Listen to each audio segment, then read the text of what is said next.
On behalf of all my colleagues, I want to get a little bit more specific on the question of settlements and the overall peace process. Mr. President, when you started your administration, you called for a halt to new settlement activity.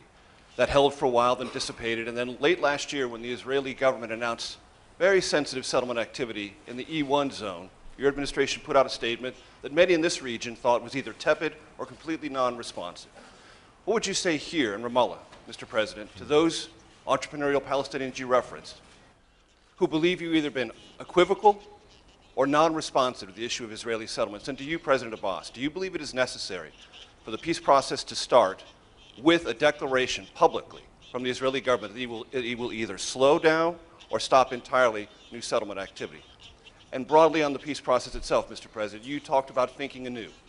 Historically, the theory has been nothing is agreed to until everything is agreed to. Are you, Mr. President Obama and President Abbas, open to a theory that would say, if things are agreed to, they shall be implemented to build confidence on both sides and restart the peace process? Thank you.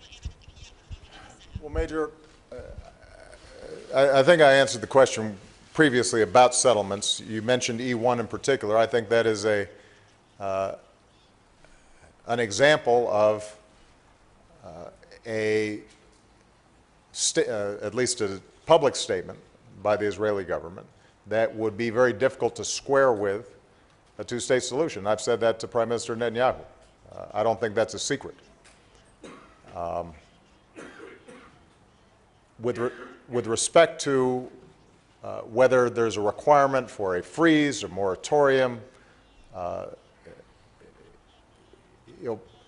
want to repeat what I just said earlier, which is if the only way to even begin the conversations is that we get everything right at the outset, or at least each party is constantly negotiating about what's required to get into talks in the first place, then we're never going to get to the broader issue, which is how do you actually structure a state of Palestine that is sovereign, contiguous, and provides the Palestinian people dignity, and how do you provide Israel confidence about its security, which are the core issues. The core issue right now is how do we get a sovereignty for the Palestinian people, and how do we assure security for the Israeli people? And that's the essence of this negotiation. And that's not to say settlements are not important. It is to say that if we solve those two problems, the settlement problem will be solved. And so I don't want to put the cart before the horse.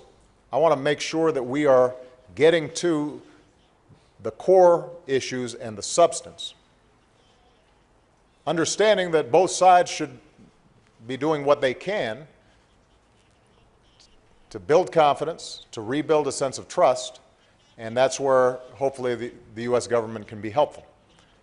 On your last point,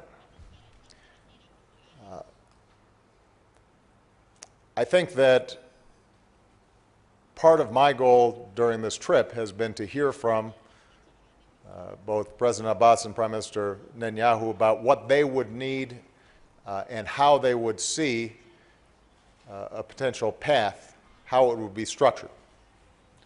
And so I think it's premature for me to give you an answer to the question you just posed. I think it was a good one. I think it was a legitimate one. But I'm still hearing from them.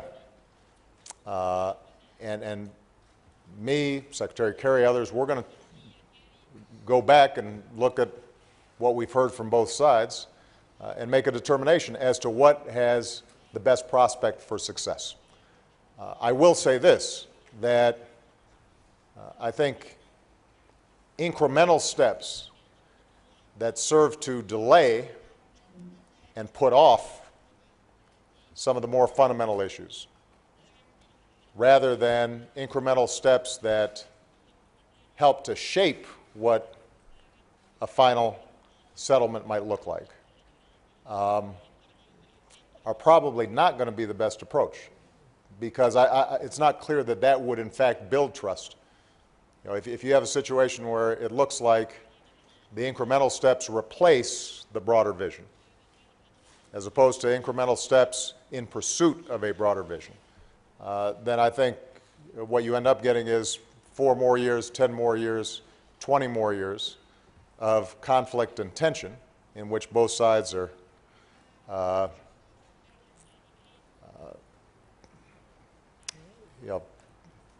testing the boundaries of those incremental agreements.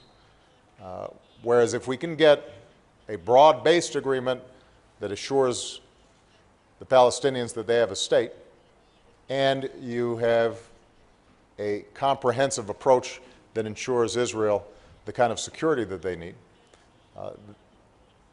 the likelihood of that deal holding and ultimately the sense of trust that comes from people-to-people relations, not just governmental relations, I think that's much more likely to occur.